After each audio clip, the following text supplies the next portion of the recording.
Welcome back to another episode of the Styleframe Saturdays podcast, the podcast dedicated to ideation, visual storytelling, and concept development as it pertains to an animated production. We'll be breaking down the brief of our guests' favorite style frames and also get a glimpse into the inspiration and workflow behind their frame of choice as well.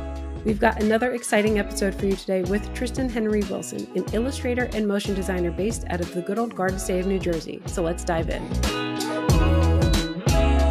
Hey, Tristan, thank you so much for joining me on the show today. It's awesome to have another New Jersey folk here. How's everything going? Thank you. It's an honor to be here. Well, I'm so glad that you were able to join us on the show today.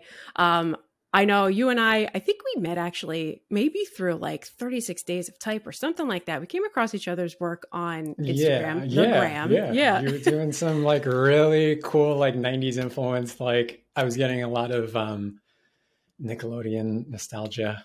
Yes, that's right. I know it's been a couple of years now already since I did that, but and I've come across your work, found out they were both like actually not that far away from each other. So I don't know why we haven't met up in person yet, but we'll have to change that after today. Recording this, like, in like room. One of our living rooms or something.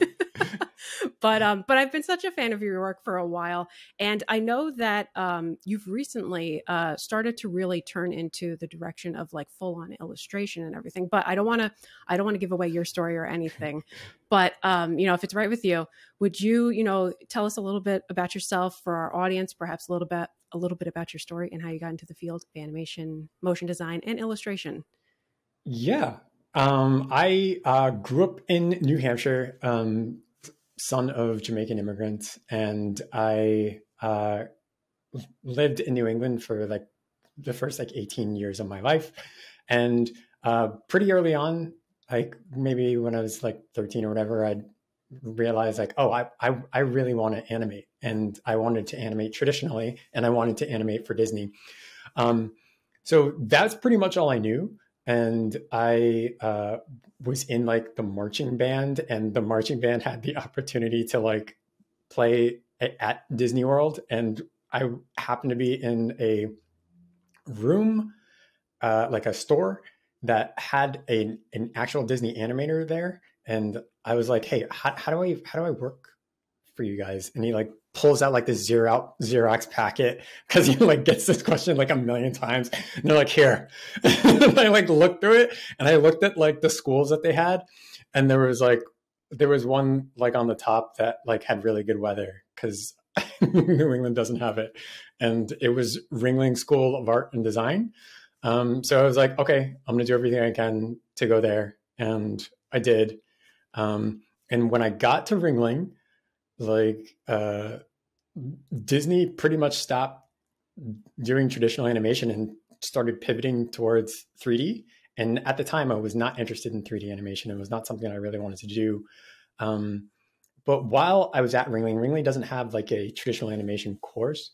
They have this mindset of, listen, learn to draw, way harder to learn to draw, and you can learn animation after the fact. And my teenage mind was just kind of like, okay, if you say so. So I studied illustration, and that was my background. And right after school, I pretty much attempted to be a freelance illustrator, and was scraping by just barely like below the poverty line, kind of doing it, until I realized like this isn't going to work. I'm going to have to like kind of pivot to graphic design. And fortunately, I was able to do that. And from there, my career actually started. I stopped like scraping by doing like little hacky little jobs, and started to work a 9-to-5. And that's when I learned about design and shipping and art direction, and developing my eye for producing the final product that illustrators like to create assets for. And after years of design, I discovered motion design. And I was working at an ad agency, and that was like, I kind of had like this aha moment where I was like, oh man, this is going to combine my original love of animation with the skills that I've developed over years. And that's what I do now for my day job. It's a I'm a motion designer at a fintech company that I'm obsessed with. The name of the company is YNAB, which stands for You Need a Budget. And I was obsessed with them, and a bunch of motion designers like shot me a bunch of text messages one day, and they were like, that company that you're obsessed for, they need an animator. And I was like, oh my goodness. So I was fortunate enough to land that gig. And that job is like, it's kind of a dream job, and the way that they treat their employees and the way that they respect the people that work there, it feels more like a family. And because it doesn't have the grueling sort of hustle, sort of work until your fingers can't move anymore mentality that some places have, it affords me the mental bandwidth to pursue that other passion that I have of traditional illustration for print, specifically book covers. Yeah. So that's pretty much it. That's very cool. I don't even think I knew like about the fact that you were at Ringling, that you studied there and everything. I did not know that you were originally from New Hampshire. I thought you were always just here in the Garden State, you know, hanging out and everything. Go Pats. But it sounds oh, there we go. Yep. I knew it was coming somewhere. But it sounds like, you know, that you're doing both passions though. Like you're living out the best of both worlds. Like, you know, initially you started out wanting to be an animator, and it was doing the traditional route of it, you know, with like, you know, the cell drawing and everything. And now you're doing motion design, doing the illustration. You've got a wonderful job that allows you to kind of balance both. I mean, what more could you ask for? It's just, it's so cool to hear that you're able to sort of pursue both of those dreams. I'll take an Emmy or an Oscar. Yeah, now's the time. Your acceptance speech, please. Well, I know that this show, you know, we typically talk about style frames with regards to motion design. But today I'm actually going to pivot a little bit because, you know, knowing that you do motion design for your day job, you know, a lot of the work that you've been sharing like on social media and stuff like that, and stuff that I really associate you with, I guess, sort of your brand, for lack of a better word, is the illustration stuff that you've been doing and really pushing hard on for the last few years. So, you know, still same premise. I'd love to focus on sort of the ideation and the concept development, you know, aspects behind it. But I'd love to chat about the piece that you've selected to share with us today. So could you tell us a little bit about it? Yeah. The piece that you're looking at is called The Secret Locket. So the beginning of last year, I took this approach that I hadn't really thought about before to illustration. Illustration of, like I said, my career proper has always been in graphic design. But I've always wanted to land like dream illustration jobs, but my portfolio just wasn't good enough. The work that I was producing, quite frankly, just wasn't good enough. The field is very competitive. The talent required, the bar is high. With graphic design and motion design, I tell my peers this, and people that are kind of struggling, is like, it's a great field to be in because there's a little spot for no matter where you're at your level. You know, like if you're just kind of like you know that your chops aren't quite tight yet, but you know programs, like you know After Effects, you know InDesign and those sort of things, you can get paid, and you can get paid while you continue to get better. Really difficult to do that with traditional media illustration. It's possible, but you have to kind of dive into what your niche is and like go whole hard. I'm sure someone can tell me that that's not true, but that has been my experience over quite some time.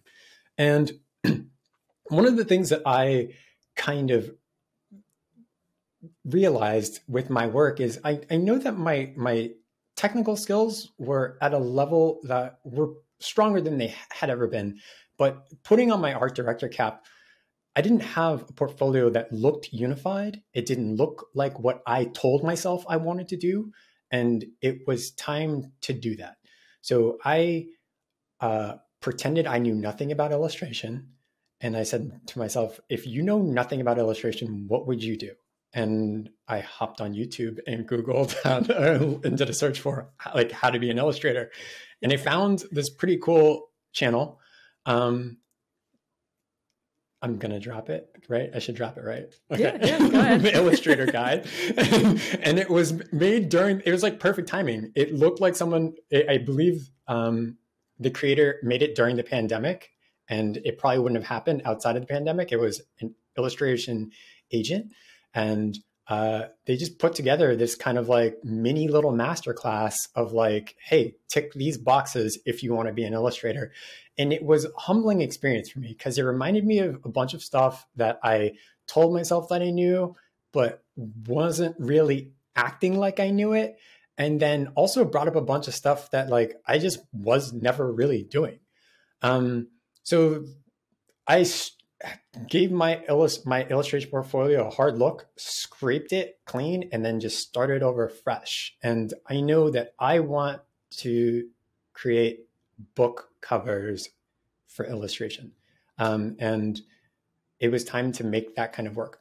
So a lot of the work that is on my portfolio is like speculative. It's just like, hey, this is the work that I want to do. I'm going to create something that looks like that. And then also, I've got 2 daughters. They're 2 little brown girls, and they're at an age where they tap me on the shoulder and they say, Daddy, I like her. She looks like me. Like when they're reading a book. And I know what it was like growing up in New Hampshire, where you're not surrounded by a ton of media and fantasy and the things that I like that look like me. And fortunately, things are getting better where it's easier to have that kind of opportunity. And but when I talk to art directors and when I talk to my peers in the field, there isn't a abundance of illustrators that work in that field, that shoot for that demo. And it's a demo that I like. So this piece is like a young adult book cover. This is the kind of work that I like to do. Just like maybe like a young hip girl who is in like some kind of fantasy world or in some kind of magical realism world. There's no proper story behind this. It was inspired by kind of like the, this song. My wife is into fashion. She has a fashion background, and she used to watch this show when we were dating called Pretty Little Liars. And it had this theme song by this band called The Piercers. And it's called Secrets. And there's a line where it's about taking a secret to your grave. So I think the lyrics are you're going to take a secret and put it in your pocket and then take it to your grave.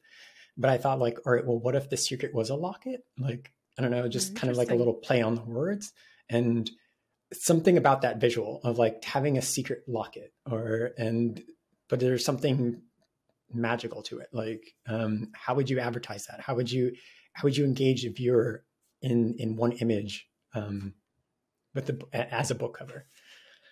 So that's the rambling little background. No, it's very cool. Well, I mean, I was going to ask you, what the inspiration behind this piece called The Secret Locket is, but you just answered it, and it's really cool to hear.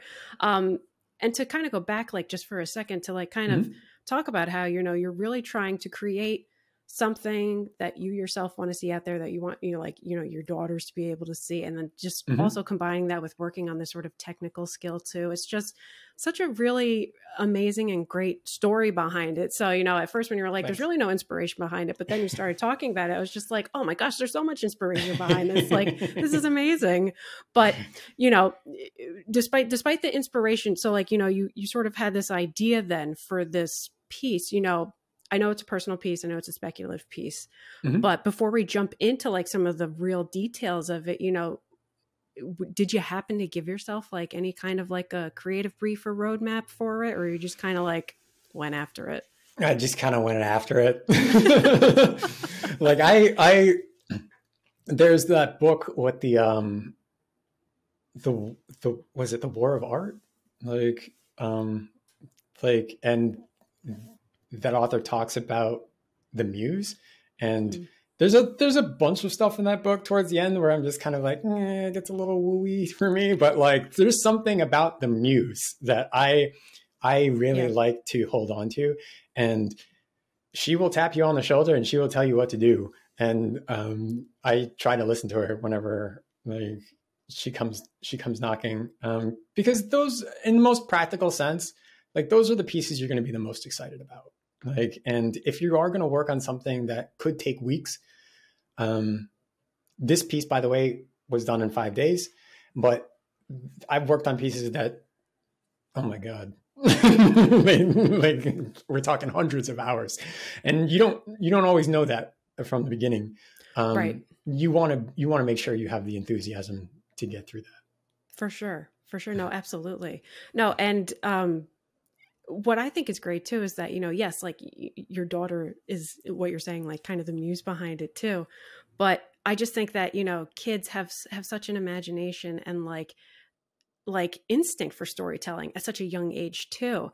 And not that we lose that over time. Like, as you start to get into a profession, like, you're starting to like, you're putting food on the table, roof over your head, providing for a family, and so on and so forth. But sometimes maybe we lose that sense of imagination or like instinctual storytelling. So to kind of, maybe create a piece with your daughter is like such a beautiful thing, and really kind of like such a great way to like have a perspective shift of like, oh, she's looking at this way, and I'm, maybe I'm not looking at it her way. And I don't know, I just think this is like such a great piece, for the two of you. Thank you. They give you permission to listen to your inner child, like we've all got one, but we bury it for the reasons that you already mentioned. But ultimately, the simplest things of like storytelling and creativity, or creating something for the sake of joy, or creating something for the sake of beauty, those are things that children do, and they say that quiet part out loud. And we're doing those things, but we just have to mask them in like briefs. Like, the nuance of the juxtaposition of these curves, just, like whatever. Like we did it because it looked cool. Right, exactly. Well, and it's fun. And to come back full circle, like that's the brief. It's like, ask my daughter what it was, because that's what it was pretty much. Yeah.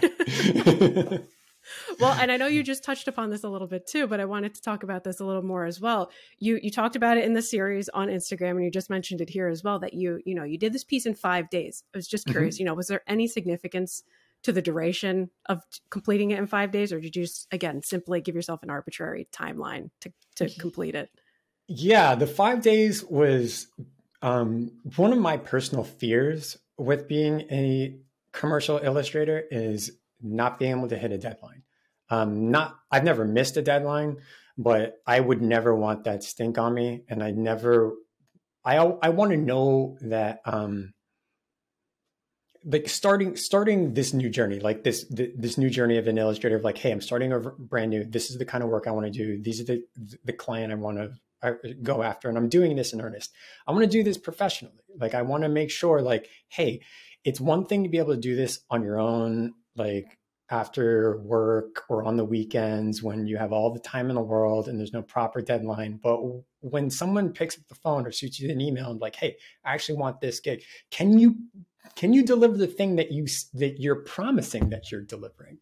And I just want to be able to know that I can do that. This piece realistically probably could have had more time put into it. But I wanted to know, like, hey, with this 5 day, after this 5 day mark, did it feel finished? Did it feel like it was professional? And after that 5 day mark, it did.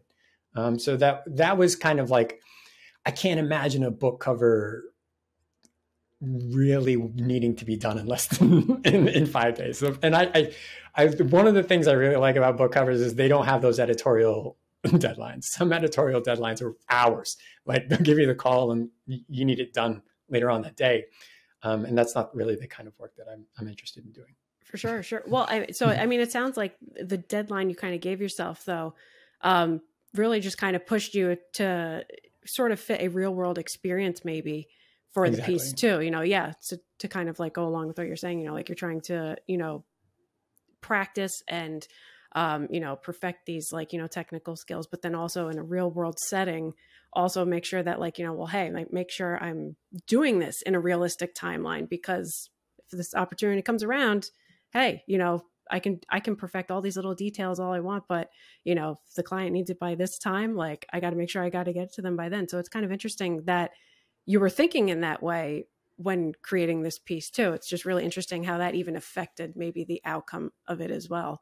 Yeah. And it teaches me things about like, because you want to be happy every time you're painting something. You don't want to be like, yes. I mean, so can I paint something that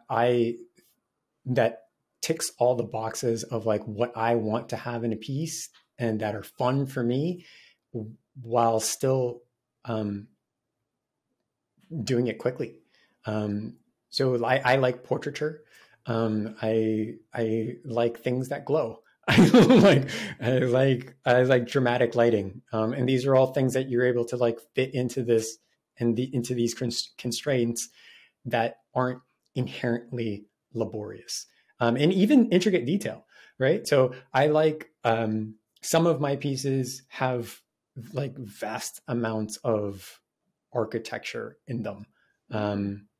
And those, there's no way that I can do those quickly. But the joy of that architecture is I like when someone looks at it and be like, oh, look at all those details. Okay, so if I can't do that with a building, maybe I can do it with a locket, Oh, very interesting. Oh, I love that spin. That's great.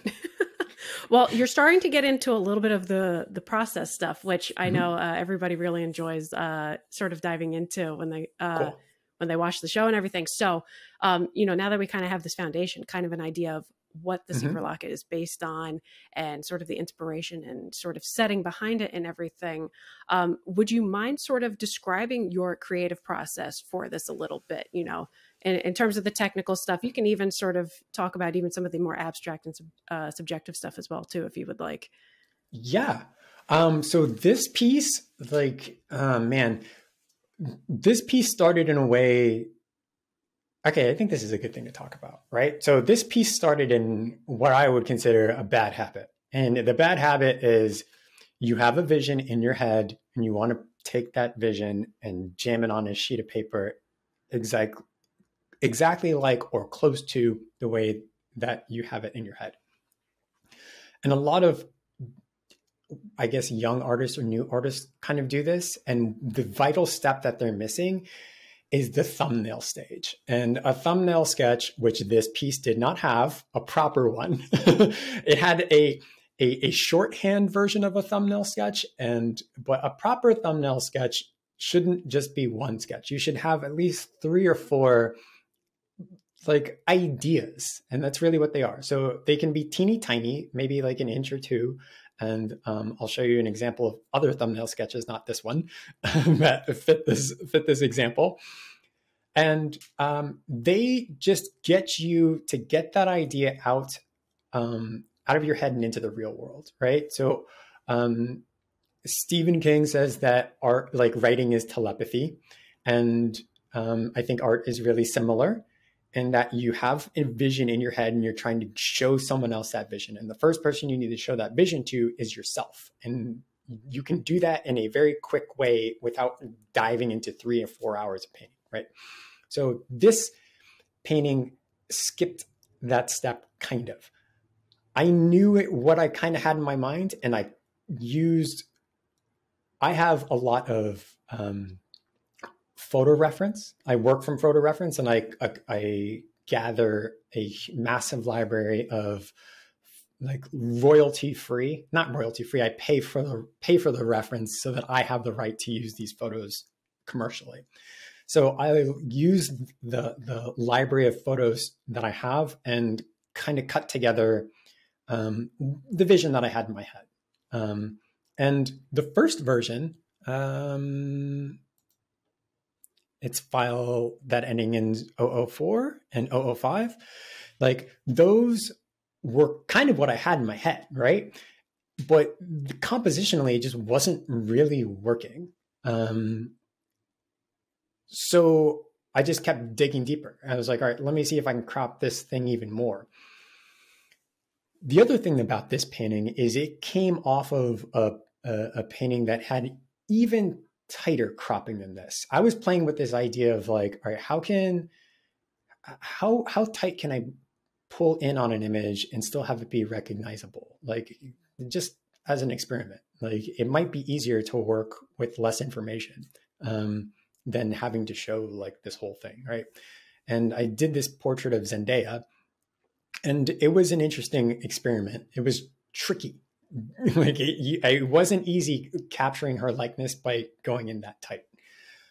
So for this painting, I was like, all right, we can keep tight cropping, but pull back a little bit more. And that's what I did. I showed the hand a little bit. So I landed on 006, where the composition that I pretty much liked. It was an inverse of like flipped, like vertically flipped, horizontally flipped. I mean, like this way flipped, what the original idea is.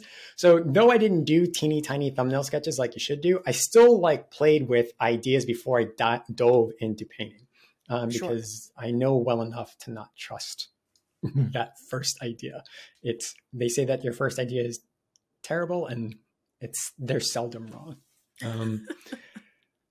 So yeah, that's the very early stages of the process: gathering reference,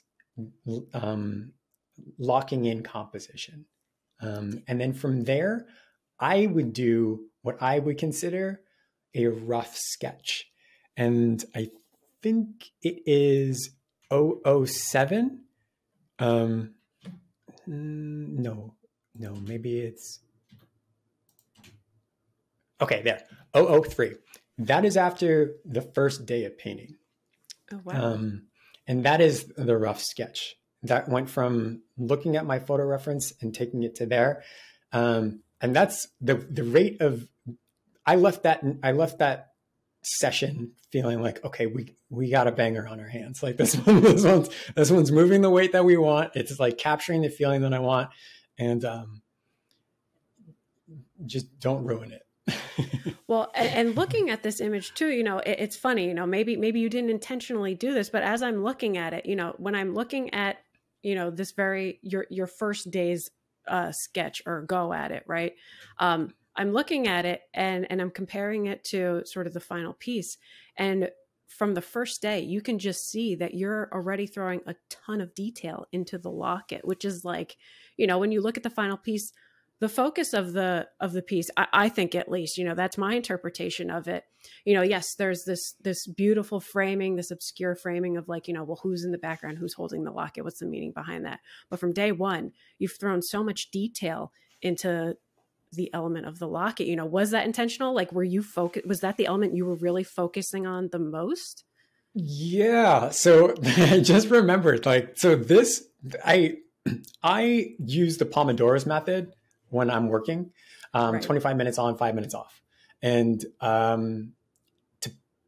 I thought like, oh, like I love the Pomodoro's method. This would be a great idea for an illustration concept, like maybe an editorial, like sort of illustration. And I was looking for inspiration, and I was on Pinterest, and I was thinking like, oh, like what if there was like a gold, like tomato, because tomato in Italian is pomodoro. And I think I did a couple of rough sketches, but like in my thumbnail stage, I was like, this isn't fun. This isn't working. But some of the swipe that I was pulling, like some of the inspiration that I was pulling had like this like geometric sort of like kind of like what you see here with the locket. Like I was like, oh, there's something here. I got to keep this idea for later. But something like that is so it grabs, it demands so much attention that you can't have anything else compete with it. Like Right. just from an art direction standpoint. And this is one of the things that, like, one of the skills that you pick up as a designer over time.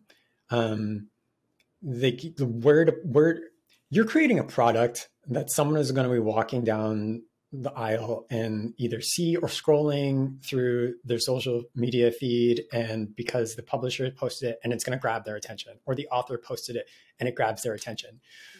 It cannot look like chaos because you think it's cool. One, it's probably not going to be approved, but two, it's just not good image making.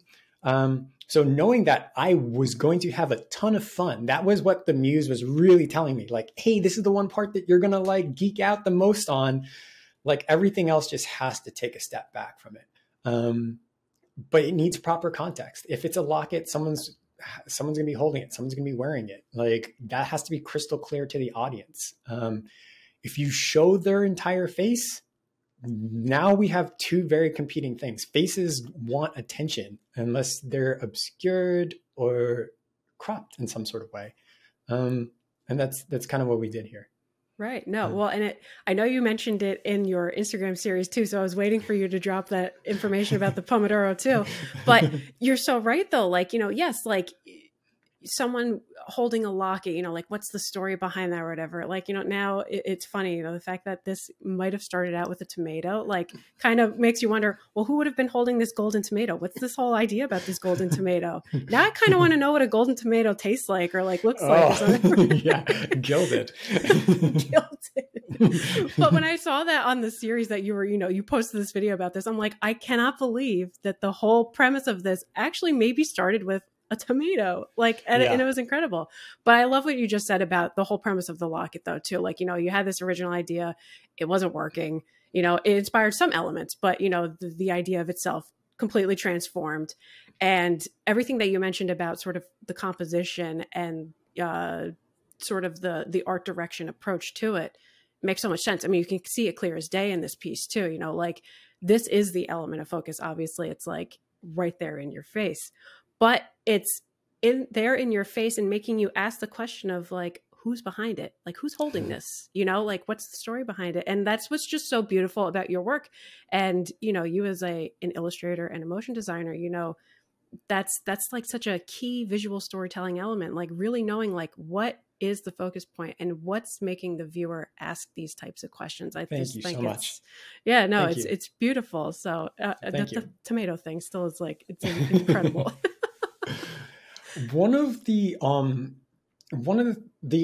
So thumbnail sketches are probably the first thing that artists need to be focusing on, but as painters, and I think all artists, even designers too, value is super important. Thinking in terms of black and white, like, we'll do so if you only do it as a shortcut, oh my goodness.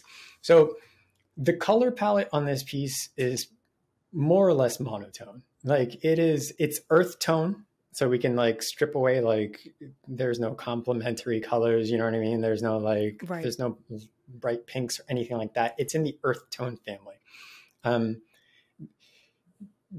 The colors that you're dealing with are very limited.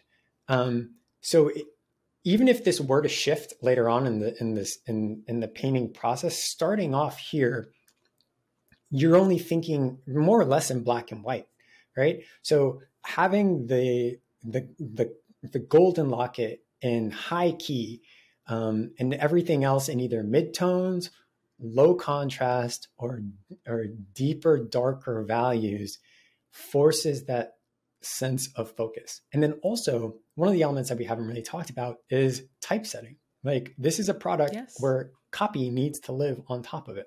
So you can't have a bunch of details. You can't have like she has a very subtle dimple, I think. Am I making that up, or is it just, let me look at the final. No, it's like the curve of her head, but like the curve of her lip. Like that could have been way more exaggerated, or her lips could have had like a gloss to them, or those sort of things. Like that could have, but all of that is going to compete with the copy that's going to go on top of it. Right. And I haven't done it yet because it took me a bunch of convincing from my peers and then other art directors that I respect, but I will typeset my illustrations going forward. So I'm going to be putting the copy on top of these and then presenting them. So I was just going to ask, I'm glad you touched upon that a little bit. I was just going to ask, I wasn't even thinking about type being set on top of this piece. So, going forward, or, even in the work that you're doing now, how does that sort of influence your illustrations and compositions now, knowing that there's this other element that is you're not putting yourself there, that someone else is maybe layering on top? How does that influence then your sort of design decisions as well? 100%. Every single piece that I do, I visualize where I think copy would go. So much to the point where it doesn't make sense that I'm not setting it. I didn't do it because I was just like, oh, art directors, they know how the copy is going to go, or like, I don't need to spell that out, or I would never want to come across as like hacky or something like that. But I know that if I'm going to be attacking this and putting it in my portfolio, I'm going to be putting the same amount of energy that goes into my work as I would the type. And that's why I'm actually exploring some like hand-drawn type for a lot of this stuff. So interesting. It's the journey for this year. Yeah, no, that's cool. Oh, very cool to hear.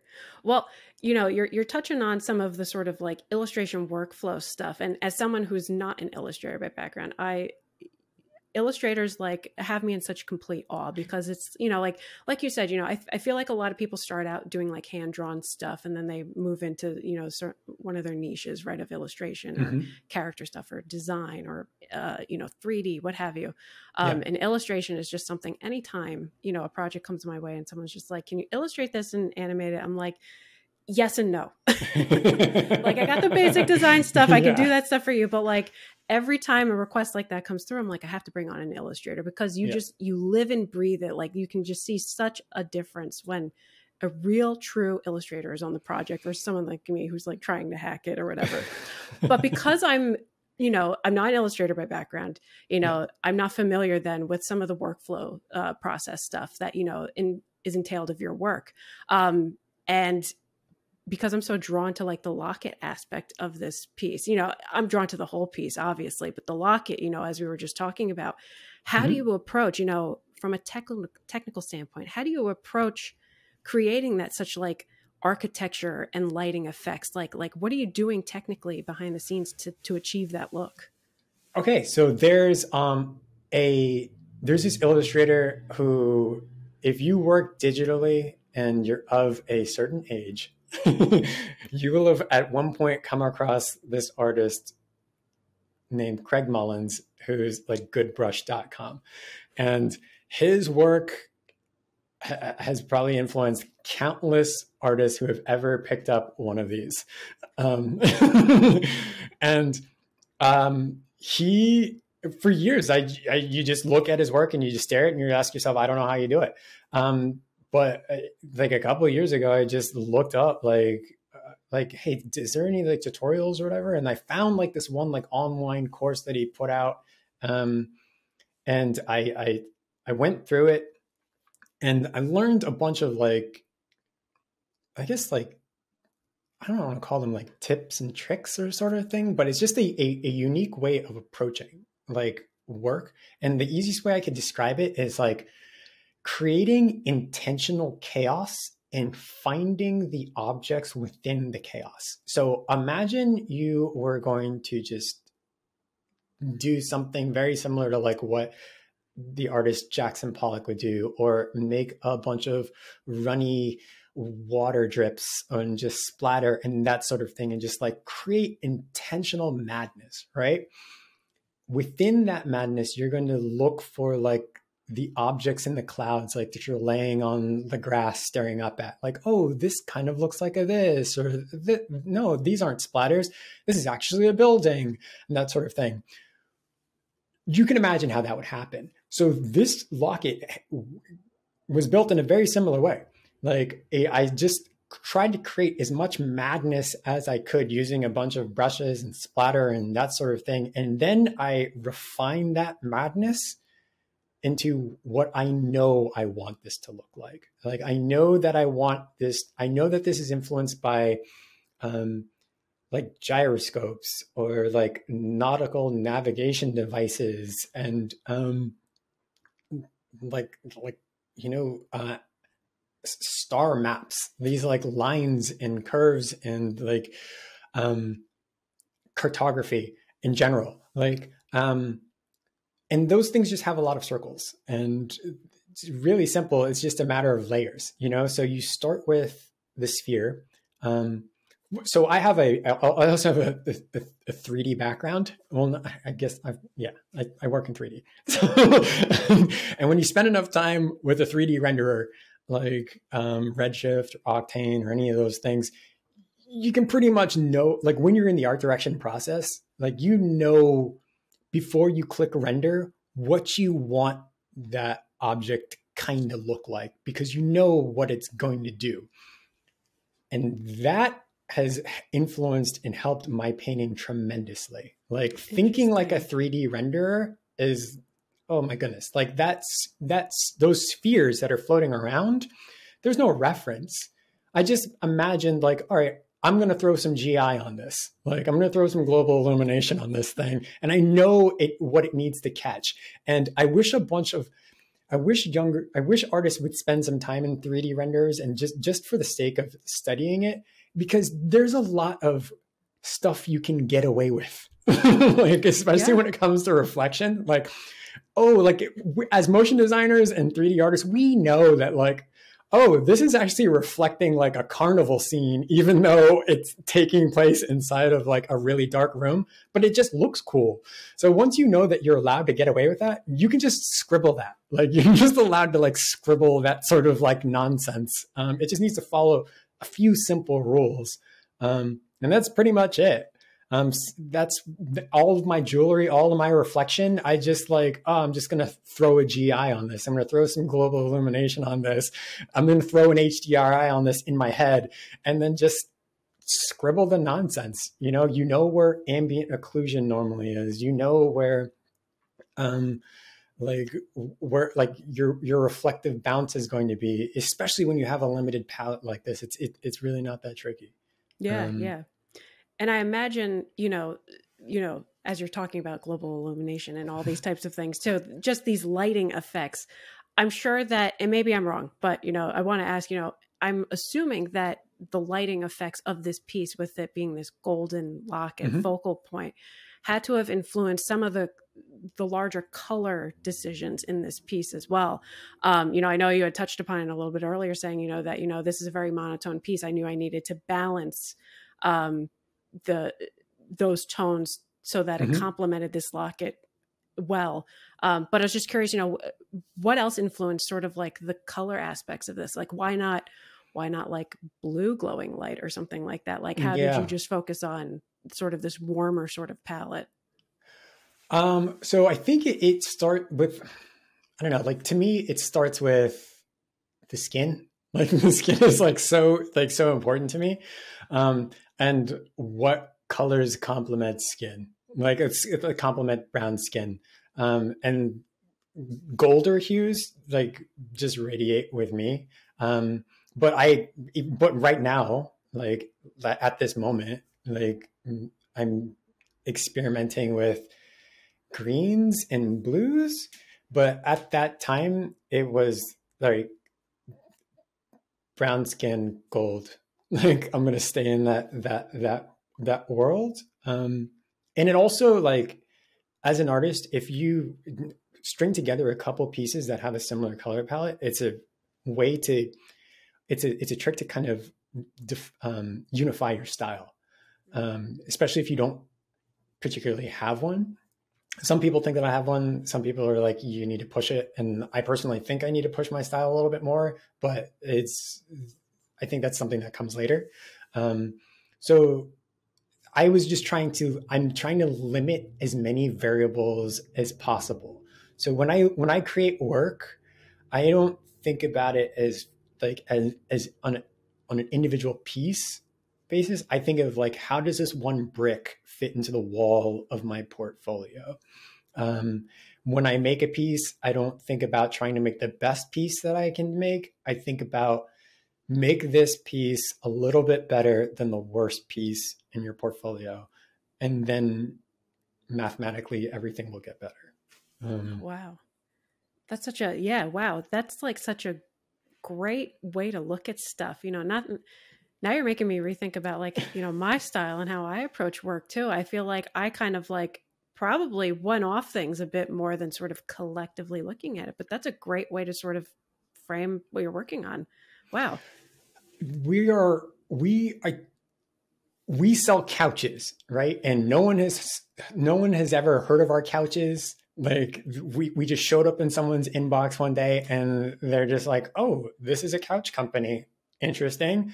That person might be like, wow, these couches are cool. Or they might just be like, I don't know, whatever. But then a few months later, you send them another email and they see like, oh, wow, this couch company is still in business. Their couch is kind of, I see what they're going. Like they created another couch that kind of matches the other couch style. If I ever need a couch, I know I'm buying a couch from this couch company.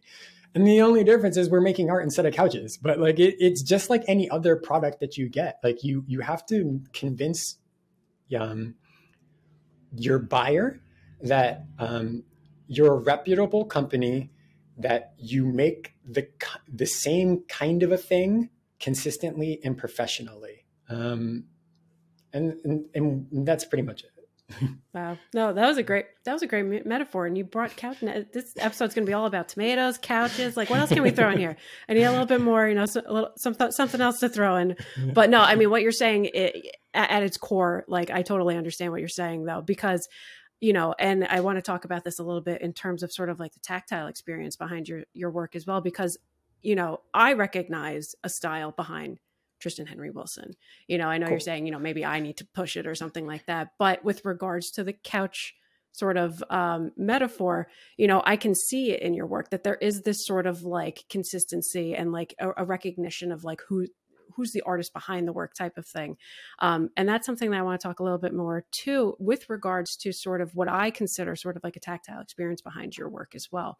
I'm sure that's got something to do with sort of the brushes that you're using and everything. So I was just curious, you know, how much does like the digital brush stroke or the digital brushes that you're using influence not only your style, but these pieces? How do you create that sense of a tactile experience?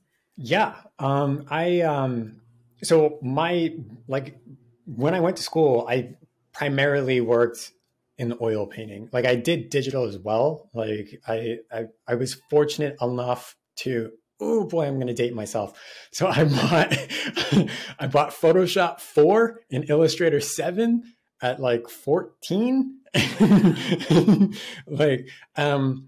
So I've been working and like a Wacom, like with a serial port back in the day.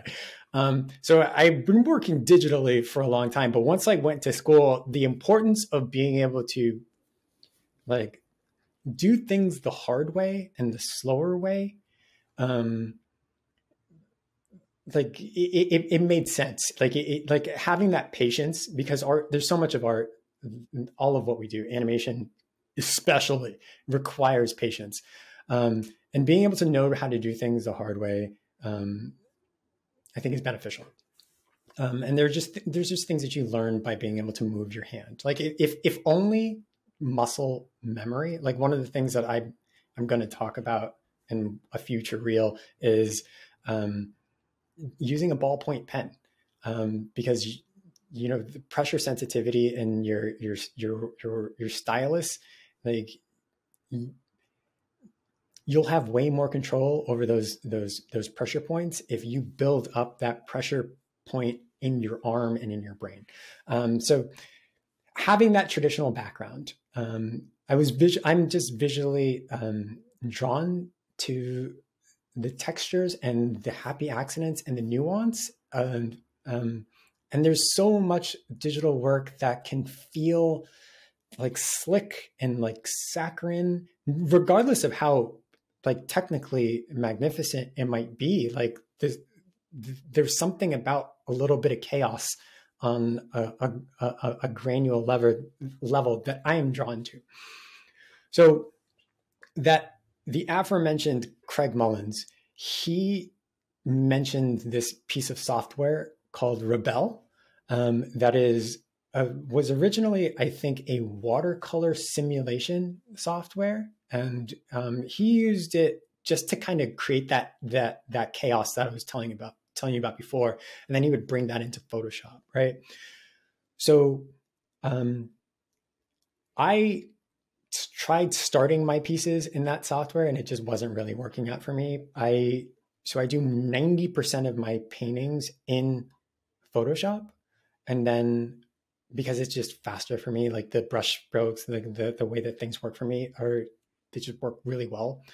But once that piece gets to that right on the verge of that feeling too saccharine, feeling too slick, feeling too like polished, I will kick it over to that software, Rebel, and Rebel will simulate like the very surface substrate that like I am used to using traditionally. So I like to use like soft, like cold press illustration board. They have a cold press illustration board, like the medium, like it just makes it like, it's the best of both worlds for me. Cool. And that's where I get to go in and like get that texture that is kind of a signature for my pieces. And I'm still trying to rein it in. Sometimes it can be a little too much, and sometimes I hit the mark and it's kind of hard to tell because I'm so close to it, but that's it. That's how it happens. That's so fascinating. I never knew that existed. So now to me, it's like, there's this duality of textures though. Now you're having this sort of finishing effect, but then the brush strokes that you're picking to sort of actually do the digital drawing too, like they look like it's just seamless, that it's just like done all together. That's wow, really fascinating. We're gonna have to drop that information down in the description for everyone to check out, because that's really cool. Yeah, they're a great company, and their product is like it's so cheap. Everyone should check them out.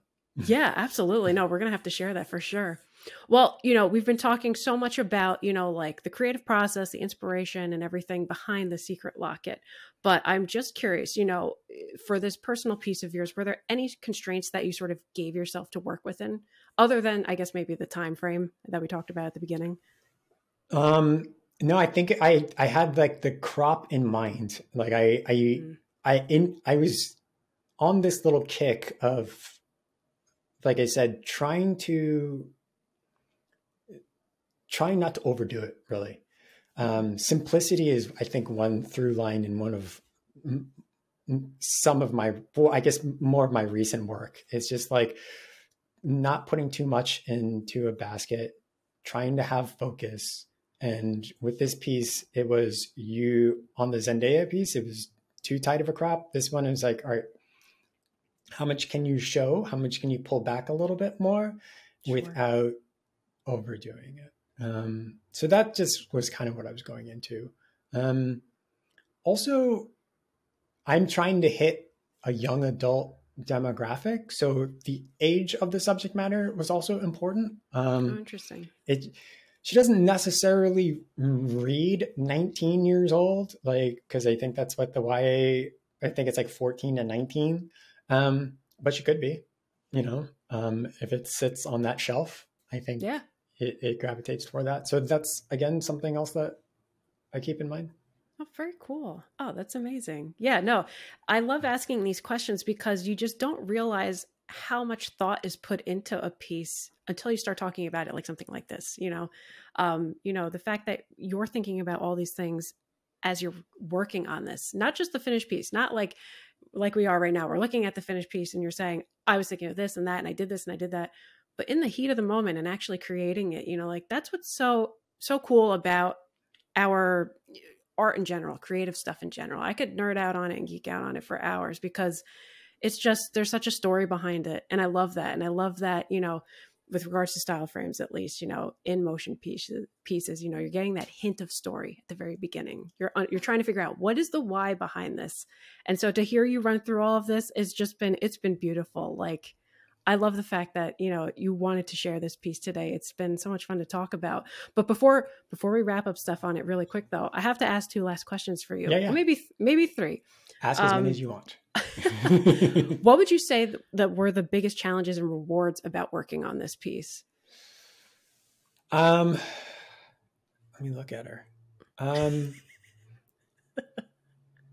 The reward was definitely the time. Like, being able to capture what I felt was the vision in that short a period of time was definitely the reward. The challenge was, okay, so I show my work to like a handful of artists. I've got a very tight crew. Motion designer and art director Jess Libby she sees like most of my work like before anyone else. And then I also have a Slack group of like 3 or 4 illustrators. And this is all the non-NDA stuff. Like don't do this if you have an NDA. Show someone else who, yeah. But I show my work to them and I'll post something and I'm like, all right, I think it's done. And they're the fresh set of eyes that'll be like, actually, no, like on this piece, there was her shirt. In my mind, I wanted to give her a wrinkled pattern, like I guess like a ruffled pattern shirt. But it was like, all right, so that's going to draw too much attention to itself. Mm-hmm. Right. And, the amount of time that it would take, it was not worth the benefit. So I was like, all right, I'll just give her like a simple plain shirt. But the feedback that I received was, no, that area of the shirt is too simple to the point where it doesn't even look finished. Like the other areas looked way more resolved and this one doesn't. So I had to just like, in my head, I'm like, nah, it's done. But no, like someone is telling you how to make this piece better. What can you do? And there's an artist, Tommy Arnold, who's ridiculously good. and he writes in his blog about the resistance state versus like the approach state. And the approach state is tackling client work or personal work with the mindset of like any feedback that you get, and I'm going to paraphrase here, is like grab it and gobble it down and use it as fuel to be like, this is an opportunity to make this way better than it could have been. Be grateful that you received that feedback, because we all know that there's a world where you don't receive that feedback and this painting is just not good. And in doing so, like I came up with the idea of like the bounce light, the reflective light, like the caustics that we understand, like that wouldn't have happened otherwise. So that is one of the challenges, and that is one of the benefits that came from it. And I'm so happy you touched on that, because I think you did a little video about this on your Instagram as well. And yeah, like you can totally tell like even what type of shirt it is that she's wearing, because you like added in this like little nuanced extra layer. It's so cool. Yeah, we're gonna have to share that information as well. That's amazing. Well, I guess the last question I have for you then about this piece, now knowing everything about it, the creative and all the decisions behind it, what about it makes it your favorite piece? Well, I guess I usually say, what makes it your favorite frame? I guess we can still say that. Yeah. I don't think it just looks like the kind of work that if I got this email being like, hey, make another one of these, I would have been like, all right, I did it. Like I presented myself the way that I want to be presented. I'm making the work that I want to be making for the people that I want to touch. There are other pieces that I think might be technically more successful and they might get like more like instant praise, but this piece is my business card for a reason. Like I show this, like I want people to know like, hey, this is what I want to be known for. And if I'm not getting work, I want it to be because I haven't made enough of this, or more work like this needs to get better. I don't want it to be, I don't want to get other kinds of work that don't look like this. Oh, that makes complete sense. Oh, that's awesome. It's just been so awesome talking about this project. I'm so glad you chose this project to share with us today, Tristan. It's been wonderful. I mean, like, what an incredible story behind this piece, from literally the very beginning to the very end here with your business card. Amazing. Thank you so much for sharing it, with us and walking us through your creative approach and your thinking. If people want to connect with you and learn more about what you're working on, what's the best way for them to do so? The White Leaf, pretty much everywhere, but you can follow me on the gram at the White Leaf. I make a lot of reels these days. I'm trying to step outside of my comfort zone and I make reels because illustrators who are older than me voiced that they don't like the change that Instagram has made. And I don't want fear to leave me behind. And I'm glad I didn't, because I've learned so much about myself and the way that I think. This interview would not have been as articulate had I not made the kinds of reels that I've made. So follow me on the gram. Very cool. We're gonna share the gram. We'll share the gram with everyone. We'll share, again, some of the resources that you were mentioning here, which sound awesome. So we're gonna drop those as well. We'll share your information, all that stuff, links to other tools and resources as well, so that our audience can check them out. But that wraps it up for today, everyone. Feel free to email us at styleframesatpod@gmail.com. We'd love to hear what you think of the show. And if you have any questions, comments, or suggestions, if you like what you see and hear here, don't forget to subscribe, like, share, and review the show on your favorite podcasting platforms as well. And lastly, come connect with us on social. We're on Facebook, Instagram, Twitter, YouTube, and LinkedIn. Thank you all for tuning in. Thank you again, Tristan, for joining us today, and we'll see you all in the next one.